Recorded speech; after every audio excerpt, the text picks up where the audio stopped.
Start दोस्तों, आपका स्वागत करता हूं आप ही के यूट्यूब चैनल में। वीडियो को स्टार्ट करने से पहले आप सभी से रिक्वेस्ट करूंगा, अगर अभी तक आपने चैनल को सब्सक्राइब नहीं किया तो इससे request all of you please channel को सब्सक्राइब कीजिए। वीडियो को लाइक कीजिए एंड शेयर कीजिए एज मच एज पॉसिबल, ताकि ज़्यादा से ज़्यादा लोगों तक ये वीडियो पहुंच सके। तो चलिए स्टार्ट करते हैं, जहां पर देखिए आज हम लोग डिस्कशन करेंगे अबाउट एसकेएफ इंडिया शेयर के बारे में।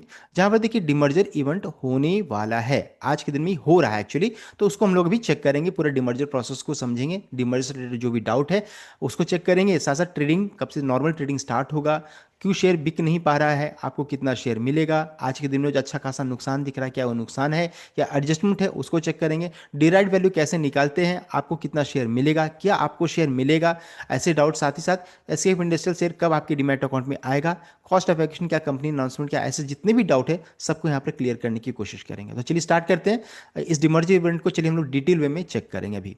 तो सबसे पहला चीज आज क्या करना है आपको कि एसकेएफ इंडस्ट्रियल का कल का जो क्लोजिंग प्राइस है ना 5040 का, उसको आप नोट कर लीजिए। बिकॉज ये इन फ्यूचर में जब ये एसकेएफ इंडस्ट्रियल का शेयर आपको मिलेगा ना, तो इसको आपको कैलकुलेशन में काम आएगा कि आप ओवरऑल में प्रॉफिट में है कि लॉस में है। तो इस चीज को ध्यान दीजिएगा, इस प्राइस को नोट कर लीजिए। साथ साथ अगर चेक करेंगे तो अभी देखिए कल तक क्या था कि या एसकेएफ इंडिया के अंदर में ये दो वर्टिकल रन करता था, ऑटोमोटिव कारोबार एंड इंडस्ट्रियल बिजनेस। दोनों वर्टिकल जो रहता है ना, ये एक ही साथ था। अभी क्या है कि एसकेएफ इंडिया से इंडस्ट्रियल कारोबार जो रहता है बिजनेस, ये अलग हो जा रही है यानी ये अलग लिस्टेड एंटिटी रहेगी, अलग कंपनी लिस्टेड होगी, बीएसई एनएसई दोनों जगह पर लिस्टिंग के लिए जाएगी। तो फ्यूचर अभी क्या हो जाएगा, इन फ्यूचर में एसकेएफ ऑटोमोटिव बिजनेस अलग है, एसकेएफ इंडस्ट्रियल बिजनेस ये अलग हो जाएगी। तो आपको क्या है, आपको इसके बदले में एसकेएफ इंडिया इंडिया इंडस्ट्रियल का शेयर आपको मिलेगा।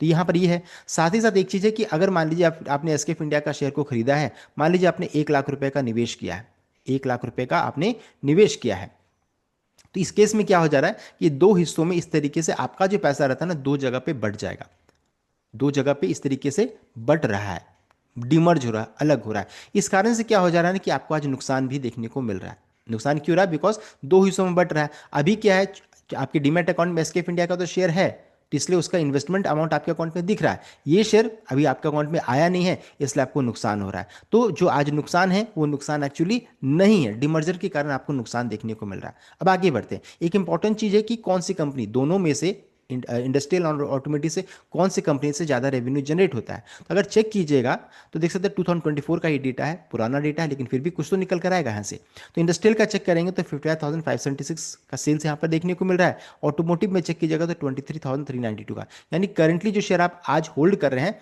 उससे सेल्स रेवेन्यू कम जनरेट होता है in comparison to industrial business. Profit में चेक कीजिएगा तो प्रॉफिट सबसे ज्यादा कहाँ आता है, तो इंडस्ट्रियल बिजनेस से ज्यादा प्रॉफिट आता है, ऑटोमोटिव से 1088 का देख सकते हैं तो कम आता है। मार्जिन में भी चेक कीजिएगा तो ऑटोमोटिव जो कारोबार अलग हो रही है वहां पर प्रॉफिट मार्जिन ज्यादा है और यहाँ पर चेक कीजिएगा तो कम है। तो देख सकते हैं जो कंपनी अलग हो रही है जिसका शेयर अभी आपके पास नहीं है, वो कंपनी ज्यादा, वहां से ज्यादा रेवेन्यू जनरेट होता है, तो वो ज्यादा बेटर कंपनी अभी कंपेयर कीजिएगा तो ज्यादा अच्छा नजर आएगा। तो ये हो गया, हम लोगों ने चेक कर लिया फाइनेंशियल पार्ट भी।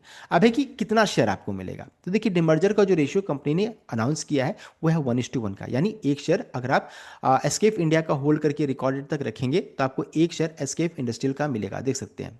तो 1:1 का डिमर्जर का रेशियो फिक्स किया गया है। रिकॉर्डेड इस इवेंट का देखिए 15 अक्टूबर 2025 का फिक्स किया गया, जो कि आज का दिन है। अब बहुत लोग कहेंगे कि नहीं, मैं 15 अक्टूबर यानी आज के दिन में शेयर को खरीदूंगा तो क्या मैं इस इवेंट के लिए एलिजिबल हूं, तो आप एलिजिबल नहीं है। एलिजिबिलिटी डेट क्या है, 14 अक्टूबर। तो जो भी 14 अक्टूबर तक इस शेयर को खरीद करके रिकॉर्डेड 15 अक्टूबर तक रखेंगे, वही इस कॉर्पोरेट इवेंट के लिए एलिजिबल रहेंगे। तो ये हो गया आपका इंपॉर्टेंट डेट्स। अब आगे बढ़ते हैं। यहाँ पे देखिए आज के दिन में हो क्या रहा है, यहाँ पर अगर चेक कीजिएगा तो ये प्राइस अगर एनएससी में या फिर आपके वॉच लिस्ट में देखिए, ये प्राइस जो रहता है फ्लक्चुएट करता रहेगा, देख सकते हैं। कभी 2400 दिखाएगा, कभी चेक कीजिएगा तो 3000 दिखाएगा, कभी चेक कीजिएगा तो 1500 हो जाएगा। तो इस तरीके से देख सकते हैं यहाँ पर ना प्राइस कांस्टेंट नहीं रहेगा। अब ये प्राइस कब एक्चुअली प्राइस कब निकल कर आएगा, तो देखिए अभी स्पेशल प्री ओपन सेशन चल रहा है यहाँ पर। तो स्पेशल प्री ओपन सेशन चलने के कारण जो रहता है ये प्राइस सेटल नहीं हो रहा है। 10 बजे जो रहता है यहाँ पर प्राइस सेटल कर जाएगा, एक्चुअल प्राइस यहाँ पर निकल कर आएगा कि एसकेएफ जो रहता है ऑटोमोटिव का क्या प्राइस रहेगा। तो ये अभी इंपॉर्टेंट रहेगा। 10 बजे जो रहता है ये प्राइस सेटल करेगा। 10 बजे के बाद जो रहता है फिर इसमें ट्रेडिंग स्टार्ट हो जाएगा। तो 10 से लेकर के 3:30 बजे तक इसमें ट्रेडिंग। तो इस कारण से जो रहता है ना, अभी आप शेयर को बेच नहीं पा रहे, बिकॉज अभी प्राइस सेटलमेंट चल रहा है। स्पेशल प्री ओपन सेशन चलेगा 1 घंटा तक, 10 AM से, ध्यान दीजिएगा 10 बजे से यहाँ पर ट्रेडिंग स्टार्ट होगा। साथ ही साथ एक और चीज ध्यान दीजिएगा, क्या तो ये trade to trade category category में ट्रेड करी है। इसका मतलब है कि इंट्रा डे ट्रेड्स इसमें अलाउड नहीं है आज के दिन में। आज ही के दिन में शेयर को खरीद करके आप बेच नहीं पाइएगा, तो इस चीज़ को ध्यान दीजिएगा। आज ये share trade to trade category में है, no intraday trading allowed in this stock. And साथ साथ मार्जिन वगैरह का भी प्रॉब्लम होगा। एंड मान लीजिए गलती से अगर आप शेयर को बेच भी दीजिएगा ना, तो ये आपको यहाँ पर देख सकते हैं प्रॉब्लम हो सकता है, बिकॉज ये ऑक्शन में जा सकता है। तो इस चीज़ को ध्यान दीजिएगा। अगर आप खरीदते भी हैं तो इसको बेचने की कोशिश न करें, इंट्राडेट्स इसमें अलाउड नहीं है। तो रिमेनिंग चीज़ों को आप यहाँ पर चेक कर सकते हैं। अब आगे बढ़ते हैं। साथ साथ है कि आज के दिन में इसका डिराइव्ड प्राइस कैसे निकालेंगे, यानी कि जो शेयर कंपनी जो अलग हो रही है उसका डिराइव्ड प्राइस कैसे निकालेंगे। तो यहाँ पर है कि मान लीजिए जैसे हम लोगों ने भी चेक किया कि 5040 का इसका कल का क्लोजिंग प्राइस है। आज का ओपनिंग प्राइस जो भी 10 बजे के अराउंड में निकल कर आएगा, 10 AM के अराउंड में निकल कर आएगा ना, उस प्राइस को नोट कर लीजिए। कल के प्राइसेस को माइनस कर दीजिएगा तो एसकेएफ इंडस्ट्रियल जो कंपनी अलग हो रही है उसका डिराइव्ड वैल्यू निकल कर आ जाएगा, देख सकते हैं। तो इस तरीके से डिराइव्ड वैल्यू का भी फॉर्मूला मैंने आपको बता दिया है। अब आगे बढ़ते हैं। अब है कि आप प्रॉफिट में है कि लॉस में है। तो अभी आपको करंटली लगेगा कि आप अच्छे खासे नुकसान में है, लेकिन आप नुकसान में नहीं है। अगर आप इस शेयर में निवेशित हैं तो आपको एसकेएफ इंडस्ट्रियल का 10 शेयर आपको मिलेगा ही। अभी नहीं मिला है लेकिन इन नियर टर्म्स में तो मिलेगा ही। अब है कि इसमें अभी अब किस्मत की बात हो जाती है कि आपका अगर मान लीजिए डिराइव्ड प्राइस जो अभी हम लोगों ने निकाला है, अगर मान लीजिए उससे ऊपर अगर होता है तो लिस्टिंग गेट में आप तो अच्छा खासा पैसा कमा रहे हैं, और मान लीजिए अगर उससे नीचे लिस्टिंग होता है तब आप लॉस में जाइएगा। तो अभी करंटली आज के दिन में ये कहना कि आप प्रॉफिट में है कि लॉस में, ये कहना थोड़ा दिक्कत वाली बात है। सब कुछ डिपेंड करेगा डिराइव्ड प्राइस के ऊपर में लिस्टिंग होता है या डिराइव्ड प्राइस के ऊपर नीचे लिस्टिंग होता है, उसके ऊपर डिपेंड रहेगा। तो किस्मत की बात है अब यहाँ पर। अभी करंटली आप लॉस में ना प्रॉफिट में है, ये बाद में पता चलेगा। अब आगे बढ़ते हैं। तो अभी देखिए आज रिकॉर्ड डेट है। अभी रिकॉर्ड डेट्स अगर चेक कीजिएगा तो देखिए अभी क्या है कि अभी नेक्स्ट प्रोसेस क्या है कि इसमें अलॉटमेंट आपको देखने को मिलेगा। तो जो एसकेएफ इंडस्ट्रियल का शेयर जो रहता है ना, आपके डीमैट अकाउंट में दिखना स्टार्ट होगा, लेकिन ये तुरंत में नहीं होने वाला है। इसलिए it's a time taking process, ये अच्छा खासा लंबा समय लगेगा। तो अलॉटमेंट एंड लिस्टिंग होते होते 2 से 3 महीने का समय यहाँ पर लग सकता है। इसलिए प्रीवियस वीडियो में हम लोगों ने डिस्कस भी किया था कि जो भी छोटे निवेशक है ध्यान दीजिएगा, बिकॉज आपका पूंजी इसमें फंस सकता है। तो अलॉटमेंट एंड लिस्टिंग होते होते टाइम लगेगा। साथ ही साथ जिस भाव में आपने एसकेएफ का शेयर को खरीदा था, मान लीजिए आपने 2500 या 2000 में जो भी प्राइस में, क्योंकि बिकॉज सबका बाइंग प्राइस तो अलग अलग होगा, 2500 या 2700 में जो भी जिस भाव में आपने खरीदा था, सबके बाई प्राइस में चेंजेस आपको देखने को मिलेगा। आपने जिस भाव में खरीदा था ना वो प्राइस चेंज कर जाएगा। तो आपको अभी आज क्या करना है, जिस भाव में आपने खरीदा है एसकेएफ इंडिया का शेयर, उसको एक जगह पर नोट कर लीजिए। बिकॉज देखिए इससे आप इन फ्यूचर में आप निकाल पाइएगा कि आप प्रॉफिट में है कि लॉस में है। प्राइस को जो रहता है वो नोट करना बहुत इंपॉर्टेंट रहेगा।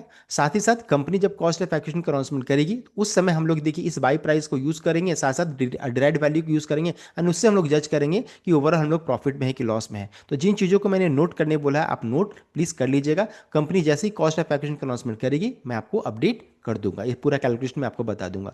तो ये हो गया डिमर्जर का पूरा प्रोसेस हम लोगों ने चेक कर लिया है। तो प्रॉफिट में है कि लॉस में है अभी बताना मुश्किल है, सब कुछ डिपेंड करेगा किसका कैसा लिस्टिंग होता है, उसके ऊपर सब कुछ डिपेंडेंट रहेगा। आज जो लॉस या प्रॉफिट देख रहे हैं वो लॉस या प्रॉफिट नहीं है, बिकॉज ये एडजस्टमेंट आज के दिन में हो रहा है। अब आगे बढ़ते हैं। साथ साथ कंपनी की तरफ से एक और अपडेट आया था जहां पर देखिए उन्होंने कैपेक्स को लेकर के अपडेट दिया था कि एसकेएफ इंडस्ट्रियल जो रहता है इन्वेस्ट करने वाली है 8,000 to 9,500 million by 2030, including new Pune plant by 2028 to drive growth in infrastructure, railway, renewable and heavy industrial business. साथ साथ एसकेएफ ऑटोमोटिव को लेकर के अपडेट था कि कंपनी इन्वेस्ट करने वाली है 4,100 से 5,100 million by 2030 to expand EV, two wheeler and wheel and bearing capacities across Haridwar, Pune and Bangalore. तो ये कैपेक्स को लेकर के भी अपडेट है जो कि पॉजिटिव साइड में देखने को मिल रहा है। तो हम लोगों ने देखिए पूरा डिटेल वे में चेक कर लिया about demerger process, capex process and इसका कैलकुलेशन हम लोग इन नियर टर्म्स में जब कंपनी कॉस्ट ऑफ एक्विजिशन का अनाउंसमेंट करेगी तो हम लोग इसको डिस्कस करेंगे। तो ये था कंप्लीट अपडेट। आई होप आपको वीडियो अच्छा लाइक किया, शेयर किया, चैनल को सब्सक्राइब कीजिएगा। Thank you.